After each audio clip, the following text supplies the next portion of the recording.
we're all sitting here on the eve of your album, your double album, Tusk album coming out, and it's been one that a lot of people have been waiting to hear.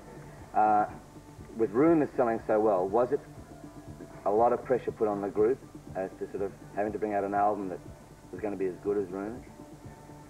I don't think that it was really approached, apart from the challenge, which I definitely felt was important with the band, was to actually embark upon doing a project other than a single album, which obviously comparatively would be that much easier to do.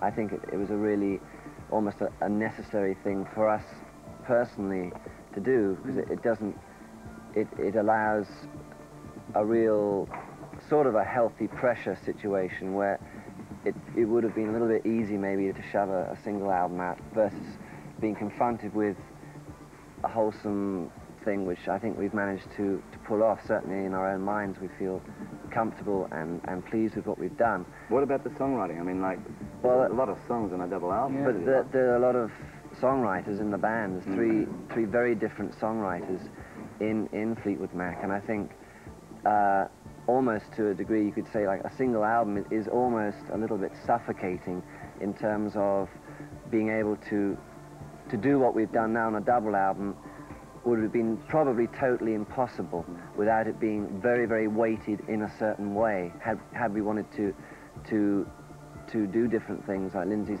put a lot of energy into the whole approach of doing something, that I think would have been a harder thing to do in the context of a single album. It's a unique thing having three people who write, and although the styles have somewhat of a crossover, hopefully to keep the whole thing having a continuity, the styles are pretty much divergent in many ways, and it's like you have that much to fall back on. And I think what Mick is saying is when you have a single album and each writer gets maybe 3 songs or 4 tops on an album, then they aren't only being allowed to show like a certain sliver of maybe what the entirety of what they're seeing and what they wish to express at that time. Talking about seeing, over here you've got the most elaborate stage setup for the coming tour.